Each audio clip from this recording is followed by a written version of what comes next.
Happy street కోట్లింగాల దగ్గరికి రావడం జరిగింది. బాగా జరుగుతా ఉంది. ఎక్స్పెక్ట్ చేసే దానికన్నా మించి వస్తా ఉన్నారు క్రౌడ్. ఇది రైట్ ప్లేస్. ఎందుకంటే పక్కనే గోదావరి, చల్లని గాలి, చూసినంత సేపు చూస్తున్నారు, ఘాట్స్ లో కూర్చుంటున్నారు, గోదావరి చల్లని గాలిని ఆనందిస్తా ఉన్నారు. దగ్గరలోనే ఇక్కడ ఆ ఫుడ్ కౌంటర్స్ కూడా ఓపెన్ చేస్తాం. చేసిన తర్వాత ఇంకా క్రౌడ్ పెరిగే అవకాశాలు ఉంటాయి. తప్పకుండా గోదావరి ఘాట్స్ ఏదైతే టూరిస్ట్ పాయింట్స్ కింద ఇంతకుముందు కట్టి ఉన్నామో దాన్ని 5 years వదిలేశారు వైసీపీ వాళ్ళు.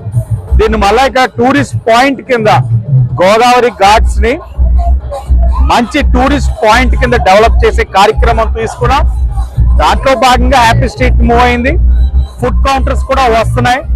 నెమ్మదిగా ఇంకా యాక్టివిటీ జోన్స్ కూడా పెంచి రాబోయే రోజుల్లో వారం అంతా 6 రోజులు కష్టపడితే 7వ రోజు ఆదివారం ఇక్కడికి వచ్చి ఆ కష్టాన్ని అంతా మర్చిపోయే విధంగా ఇక్కడ కార్యక్రమాలు ఉంటాయి.